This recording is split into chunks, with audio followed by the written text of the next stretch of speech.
Representative from Florida, Ms. Cammack, for 5 minutes to ask your questions. Well, thank you, Mr. Chairman, and congratulations on the new role. It is so great to be back at work on so many important issues with our colleagues.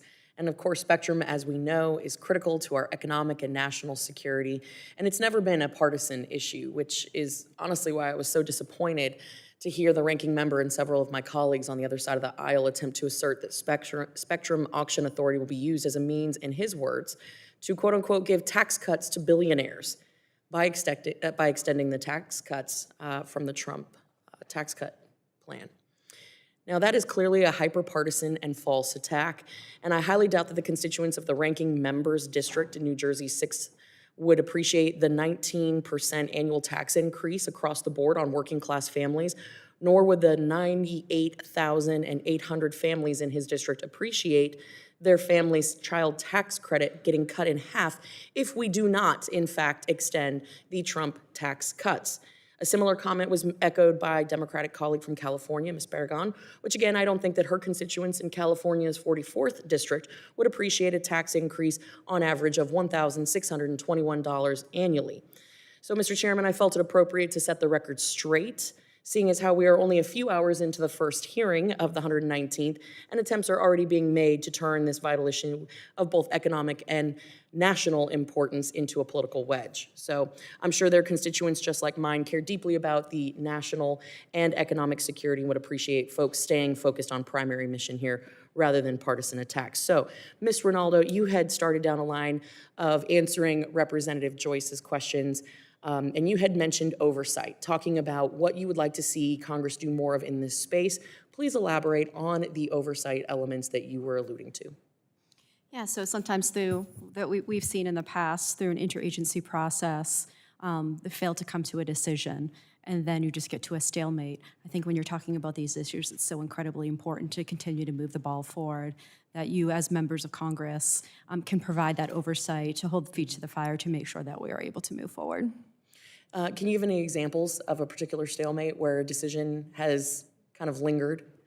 Yeah, so I think somebody else asked about, it was Chairman Guthrie asked about other agencies looking to separate out of the IRAC system, which is the management of all spectrum management. That is so incredibly important to keep that group together. You lose all efficiencies, and it does have national security implications if agencies are protecting on their own terms and not through the collective good of the entire ecosystem.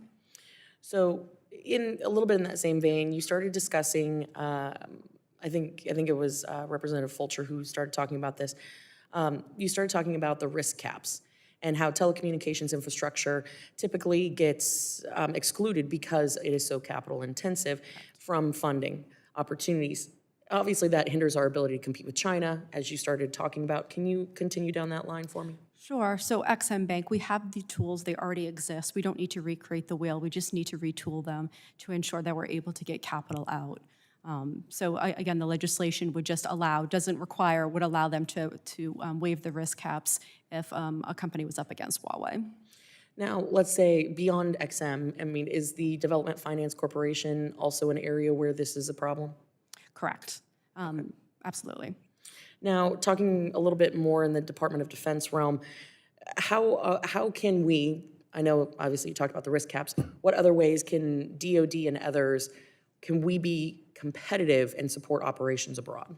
Yeah, so I would say that DOD needs to be fully funded at their 5G department. The Open RAN Coalition, we have an excellent relationship with the 5G office and the Future G office, but their budgets continue to be cut in half, so they're unable to deploy 5G around the world.